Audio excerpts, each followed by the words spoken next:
Viewers, मैं हूं समीना पाशा। उम्मीद है आप लोग खैरियत से होंगे। व्यूअर्स, इस व्लॉग में 3-4 अहम अपडेट्स आपके साथ डिस्कस करेंगे। कुछ नई खबरें भी हैं जो आपके साथ शेयर करेंगे और कुछ एनालिसिस भी आपके सामने रखेंगे। आपसे रिक्वेस्ट है कि चैनल को अगर आपने अभी तक सब्सक्राइब नहीं किया तो सब्सक्राइब कर लें। अच्छा जी, फवाद चौधरी साहब को एक तो अदालत में पेश किया गया है, तो उसकी रुदाद आपके सामने रखेंगे। फिर एक और जो पीटीआई का कन्वेंशन था, वर्कर कन्वेंशन मानसरा में, उसको भी पुलिस की जानिब से कैसे मलिया मेट किया गया है, ये कहानी भी आपको सुनाएंगे। एक और इमरान खान के हामी हैं जिनको इस वक्त आप कह सकते हैं कि इंतकाम का निशाना बनाया जा रहा है, और सिर्फ उन्हीं को नहीं बल्कि वही अगेन एक पैटर्न के फैमिली के ऊपर अटैक करो, तो ये वाली कहानी एक और आपके सामने रखेंगे। और फजलुर रहमान साहब का जो मामला है वो बड़ा एक पुरस्कार सा है। उनके बारे में जो खबर आ रही है कि वो गज़ा तशरीफ़ ले गए हैं फ़लस्तीनियों की मदद के लिए, तो ये क्या कहानी है, इस पर क्या अपडेट्स हैं आपके साथ शेयर करूंगी इस व्लॉग में। आपसे रिक्वेस्ट है कि चैनल को सब्सक्राइब कर लें। अच्छा जी, फवाद चौधरी साहब की बात पहले तो हो जाए। फवाद चौधरी साहब का अभी तक कुछ अता पता नहीं चल रहा था, क्योंकि रात भर भी कोई खबर नहीं आई थी कि वो कौन से थाने में मौजूद हैं।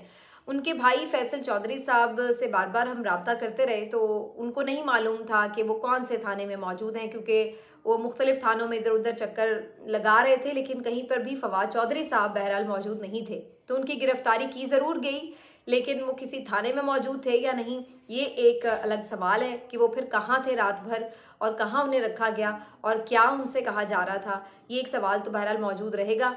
और उसके बाद बहरहाल एक ये ज़रूर चीज़ हुई कि सुबह के वक्त उन्हें फिर जो है पेश कर दिया गया अदालत में।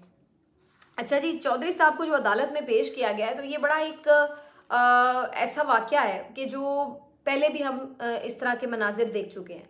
उसी तरह चेहरे पर कपड़ा डाल गए, उनके हाथों में हथकड़ी लगा के, और अजीब जैसे कोई दहशतगर्द है, खुदा न खास्ता कोई ऐसा मुजरिम है कि जिसने कोई एटमी राज कोई अफशा कर दिए हैं, या कोई रॉ का कोई एजेंट है, कुलभूषण यादव है। कौन है भाई वो? आपका साबिक वज़ीर है, आपका साबिक वफाकी वज़ीर है, मुख्तलिफ सियासी जमातों का हिस्सा रहा है, हमेशा जिसको कहते हैं कि एक सियासी तौर पर मजबूत बैकग्राउंड का हामिल है, एक सियासतदान है।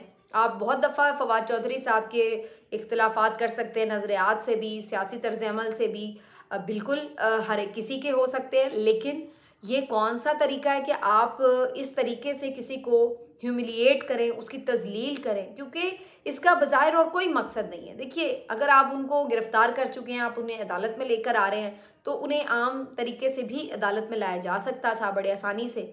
कोई ज़रूरत नहीं थी इसकी कि उनके मुंह पर कपड़ा डाला जाए। और ये पहले भी जब उन्हें इसी तरह से गिरफ्तार किया गया था, तब वो पीटीआई का ही हिस्सा थे, तब भी उनके साथ यही किया गया कि उनके मुंह पर कपड़ा डाल दिया गया, उन्हें हथकड़ी लगा दी गई, और बड़े अजीबो गरीब हालात में उनको जो है वो पेश किया जा रहा था। और इस दफ़ा भी उनके साथ यही किया। तो बाकायदा इससे ये महसूस होता है कि ये एक टारगेट करके उनको ह्यूमिलिएट करने की कोशिश की जाती है, तौहीन करने की कोशिश की जाती है। और ये आप समझ लीजिए कि ये सिर्फ फवाद चौधरी की तौहीन करने की कोशिश नहीं है, ये बेसिकली हर अवामी नुमाइंदे की तौहीन करने की कोशिश है, चाहे उसका ताल्लुक किसी भी जमात से हो, वो PMLN से हो, पीपल्स पार्टी से हो, PTI से हो, वो किसी भी जमात से हो।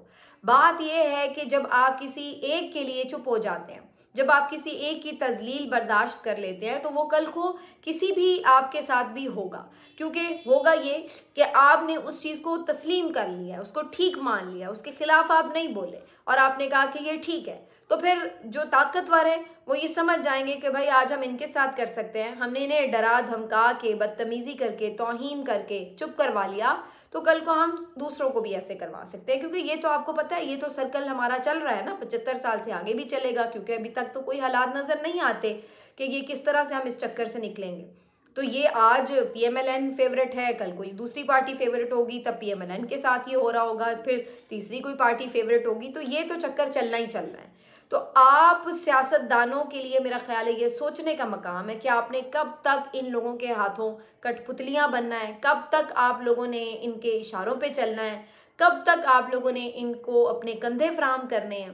पीछे तमाम वो लोग कार्रवाइयाँ करें, चेहरे आपके हों और गालियाँ आप खाएं, तनकीद आप सहें, सारी अवाम की नफ़रत का बिला वजह शिकार आप बने, तो ये सब चीज़ें, और बिला वजह भी नहीं, बहुत हद तक फिर ये वजह भी एक होती है कि जब आप नहीं उनके आगे अगेन बार बार उनके आलाकार बनेंगे तो फिर जाहिर सी बात है कि अवाम भी। तो ये एक मैसेज है सब सियासतदानों के लिए कि भाई ये इस तरह भी हम करते हैं।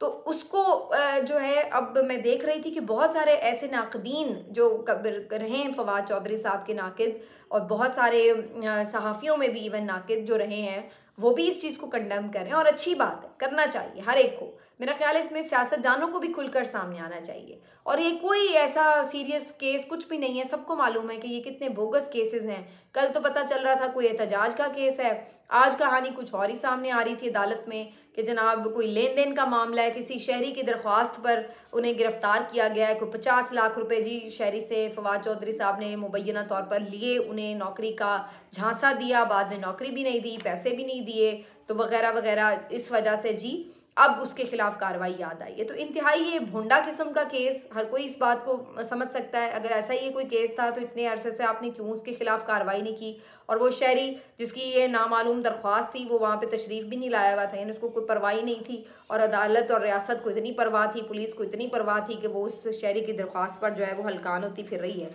तो ये सब चीज़ें क्यों हैं, कैसे हैं, ये बिल्कुल रोशन दिन की तरह रोशन है ये बातें कि एक इंतकाम का निशाना है।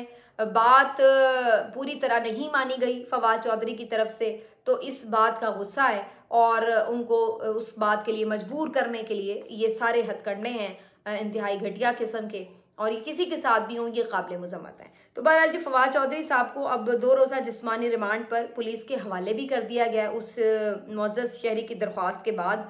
और अब देखिए कि उनके साथ मज़ीद क्या मामला पेश आता है। लेकिन बज़ाहिर यही लग रहा है कि जी उन्हें इस्तेहकाम पाकिस्तान पार्टी में पूरे दिल के साथ शामिल होना होगा।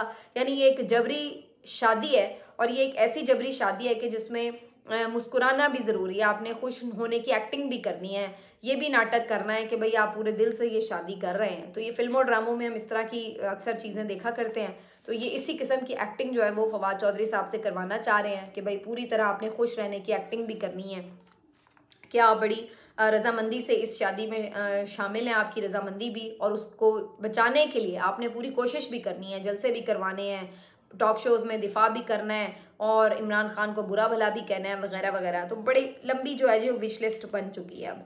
इसी तरह इमरान खान साहब का एक और साहब है, साहबजादा हामिद रज़ा साहब, वो भी उनका एक ज़ाहिर अपना एक सियासी मकाम भी है, एक मजहबी मकाम भी है, और वो भी इमरान खान साहब के साथ इस वक्त बड़ी अरसे से डटे हुए हैं और पीछे नहीं हटे हैं। लेकिन अब उनके गिरद भी घेरा तंग हो रहा है, और अब उनकी तरफ से ये स्टेटमेंट जारी किया गया है कि उनकी हमशीरा, जो कि उनकी इकलौती हमशीरा हैं और शादीशुदा हैं, उनके खिलाफ किसी इसी तरह बोगस केस में कोई नाकाबिल ज़मानत वारंट गिरफ्तारी जो है वो हासिल कर लिए गए हैं ताकि उनको गिरफ्तार किया जा सके। तो अगेन ये वही एक पैटर्न नज़र आ रहा है। अभी मैं कल भी आपको बता रही थी कि फैसलाबाद से एक PTI के जो वहाँ के मकामी कोई लीडर हैं, उनकी बहन को भी इसी तरह गिरफ्तार किया गया कि वो वहाँ पर मौजूद नहीं थे घर पर, तो उनकी बहन को उठा के ले आया। और अब यही किस्सा जो है ऐसा लग रहा है कि बहनों बेटियों पर अब ये जो बात है वो आ गई है कि कमज़ोरी यही है कि जी कोई अपनी गैरतमंद इंसान ये नहीं गवारा करता कि उसकी बीवी, बहन, माँ, बेटी किसी गैर के कब्ज़े में हो। तो ज़ाहिर सी बात है वो इस पॉइंट पर ये उसका ब्रेकिंग पॉइंट होता है। तो इस चीज़ के ऊपर जो है अब इन्होंने नई गेम डालना शुरू कर दी है। मुझे नहीं मालूम है कि ये कब तक बर्दाश्त होगा, कैसे बर्दाश्त होगा, लेकिन बज़ाहिर जो है ये बहुत ही एक घटिया किस्म की नीच हरकत है, और हम इसकी शदीद अल्फाज में मज़म्मत करते हैं कि अगर बात बहन बेटियों पर आ गई है तो फिर सुलह कर लें, आपकी मेहरबानी है। इसके अलावा जनाब मानसेरा में वर्कर्स कन्वेंशन था आज PTI का, और यहाँ पर बाकायदा जैसे कि पेशावर हाई कोर्ट ने एक बाकायदा ऑर्डर जारी किया इस सिलसिले में कि PTI को जलसे करने की इजाज़त होगी और किसी किस्म की कोई रुकावट ना डाली जाए, उनको जलसे की फराहमी की जाए, यानी जगह भी फराहम की जाए, और सिक्योरिटी वगैरह जो भी ड्यू एक उनके राइट्स हैं वो उन्हें दिए जाएँ। लेकिन इसके बरक्स हमें आज भी यही नज़र आया कि मानसरा में जहाँ वहाँ पर वर्कर्स कन्वेंशन के लिए कुर्सियां लगाई गई थी, लाउड स्पीकर रखे गए थे, जगह तैयार थी, पंडाल लगाया गया था। तो वहाँ पर सारी चीज़ें समेटने के लिए पुलिस पहुँच गई और वो फुटेज बड़ी आराम से आपको सोशल मीडिया पर दस्तयाब है, जिसमें आप देख सकते हैं कि पुलिस वहाँ पर धावा बोलती है और वहाँ से सारा सामान वगैरह समेटना शुरू कर देती है। तो ये बात तो अब तय नज़र आ रही है कि कोई वर्कर्स कन्वेंशन, किसी किस्म की कोई सियासी एक्टिविटी पुलिस वाले तो इनको नहीं करने देंगे। और पुलिस वालों की क्या औकात है, असल बात ये कि जो पीछे से ऑर्डर है उसकी वजह से। तो अब यहाँ पर मैं चीफ जस्टिस साहब को ज़रूर अलबत्ता इंगेज करना चाहूँगी। चीफ जस्टिस साहब ने ये हुक्म फरमाया था कि जी कोई भी शख्स इलेक्शन के हवाले से मायूसी ना फैलाए, कोई मनफियत ना फैलाए, कोई ऐसी बात ना हो कि इलेक्शन के होने के हवाले से भी, साफ शफाफ होने के हवाले से भी कोई इस तरह की बातें ना सामने लाई जाएं जो मायूस करें। तो अब चीफ जस्टिस साहब आप अपनी आंखों से खुद ही देख लीजिए। वैसे भी आप काफ़ी इंटरव्यूज़ वगैरह देखते रहते हैं, टीवी पर बयानात भी देखते रहते हैं, बड़ी अच्छी बात है, आप बड़े अपडेट रहते हैं, अप टू डेट रहते हैं।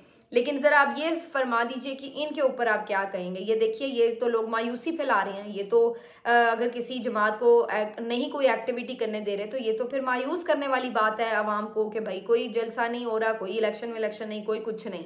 तो अगर आपको इतनी ही आइन और कानून की सरबुलंदी की फिक्र है तो ज़रा इस तरफ भी आइए, ये भी बात कीजिए कि क्यों एक जमात को पूरे सियासी अमल से बाहर रखने की बाकायदा एक कोशिश रियासती इदारों की तरफ से नज़र आ रही है। तो इसके ऊपर भी कुछ लबकुशाई कर देते आप इसके ऊपर भी हुक्म जारी कर दें कि जनाब अगर किसी ने अब पीटीआई का कोई जलसा रुकवाया बिला वजह तो उसके खिलाफ भी कार्रवाई होगी। यहाँ पर आप खामोश दिखाई देते हैं, लेकिन दूसरी तरफ हमें नज़र आता है कि आप काफ़ी ज़्यादा सख्त किस्म के रिमार्क्स भी देते हैं, हर एक को तंबीह भी करते हैं, वकीलों को भी झाड़ पिला देते हैं, मीडिया को भी बता देते हैं कि उन्होंने कैसे अपना काम करना है।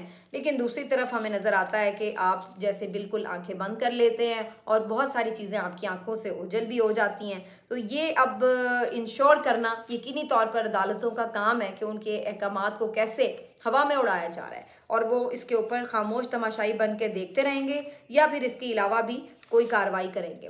फजल रहमान साहब के हवाले से जी जंग में भी जियो में खबर आई है कि वो गज़ा रवाना हो गए हैं खुफिया दौरे पर मौलाना फजल रहमान साहब गज़ा रवाना हो गए हैं और वो फ़लस्तीनियों की हिमायत करेंगे, उनको कोई इमदाद वगैरह भी फ्राहम करेंगे, उनकी मदद करेंगे। तो अब ये सुनने में तो खबर अच्छी लगती है कि चलिए शुक्र है किसी को ख्याल तो आया फ़लस्तीनियों का, गज़ा का। लेकिन इसमें बहुत सारे इफ्स एंड बट्स हैं। पहली बात तो ये नज़र नहीं आ रही कि अगर ये खुफिया दौरा था तो फिर ये खबर मीडिया में कैसे आ गई। फिर दूसरी बात ये कि अगर ये खुफिया दौरा था, चलिए मान लिया कि मीडिया किसी तरह खबर हासिल कर ही लेता है, तो ये भी अब सवाल पैदा होता है कि मौलाना साहब वहाँ पहुँचेंगे कैसे। कई भाई वहाँ तो गज़ा में तो पूरा मुहासरा है इसराइल का, और या तो आपको इसराइल के थ्रू वहाँ पे रसाई मिल सकती है, बाकी तो कोई ऐसी जगह नहीं है, या शायद मिस्र की तरफ से कोई एक आधा रास्ता है जहाँ से कोई इमदाद वगैरह, वो भी इसराइल की ही इजाज़त के बाद खोला जाता है किसी थोड़ी देर के लिए, कि जहाँ से कोई रसद उन्हें फ्राहम कर दी जाती है फ़लस्तीनियों को। लेकिन उसमें भी यानी कोई ऐसा ओपन नहीं है वो मामला कि जी जब चाहे कोई चाहे चला जाए अंदर गज़ा के। तो ऐसी सूरत में मौलाना साहब कैसे वहाँ पे चले जाएंगे, उनको किसने ये इजाज़त दी है, क्या इसराइल उनके लिए एक रास्ता खोल देगा, आखिर चक्कर क्या है। बहुत सारे लोग तो ये भी खबर दे रहे हैं कि मौलाना साहब बेसिकली कोई पसे पर्दा बातचीत के लिए गए हैं, और ये जो उनका एक सारा विज़िट है जिसमें वो कुछ मदद वगैरह करना चाह रहे हैं, ये भी एक इमेज बिल्डिंग का ही हिस्सा हो सकता है। इसके अलावा वो कौन सा कोई वहाँ पर जाके किरदार अदा कर सकते हैं, जहाँ पर हम देख सकते हैं कि बड़े बड़े ममालिक अक़वाम मुत्तहिदा फेल हो गई, तो वहाँ पे मौलाना फजलुर रहमान साहब बेचारे कौन सा कारनामा अंजाम दे लेंगे। तो ये यकीनन कोई, मुझे तो ऐसा लग रहा है कि जानबूझकर कोई खबर ये दी गई है, इसमें कोई हकीकत है नहीं। अगर हकीकत है भी तो इसका कोई मकसद और है, मामला पीछे कोई और है, बातचीत कोई और होनी है। क्योंकि मौलाना साहब जो हैं वो अफ़गानियों के भी इनखला के हवाले से काफ़ी अपनी एक रखते हैं पॉइंट ऑफ व्यू भी। तो बहुत सारे लोग तो ये भी कह रहे हैं कि हो सकता है कि वो कतर में कहीं कुछ जाकर कुछ गुफ्तगू कर रहे हों, कोई उनकी अहम मुलाकातें हों। तो उनका ये दौरा जो है ये है तो बड़ा मशकूक सा ही है हर लिहाज से। सवालात बहुत बाकी हैं कि वो जो दिखाया जा रहा है वो तो मुमकिन नहीं है, जो आप रियलिस्टिकली देखें तो, कि कैसे वो वहाँ पहुँच जाएं, अंदर जाने भी दिया जाए। इतने कोई वो चैम्पियन के जिनको इतना इसराइल प्रोटोकॉल किस वजह से दे कि उन्हें अंदर जाने दे। तो ये एक बहुत ही सस्पिशियस सा जो मामला है वो बज़ाहिर नज़र आ रहा है। लेकिन फिल वक्त हम देखते हैं कि इसके बारे में अगली खबर क्या आती है या क्या विजुअल्स आते हैं, फिर इसके बारे में कुछ मज़ीद तबसरा करना मेरा ख्याल है ज़्यादा मुनासिब होगा। मिलते हैं आपसे अगले वीलॉग में, अपना ख्याल रखिए, अल्लाह हाफ़िज़।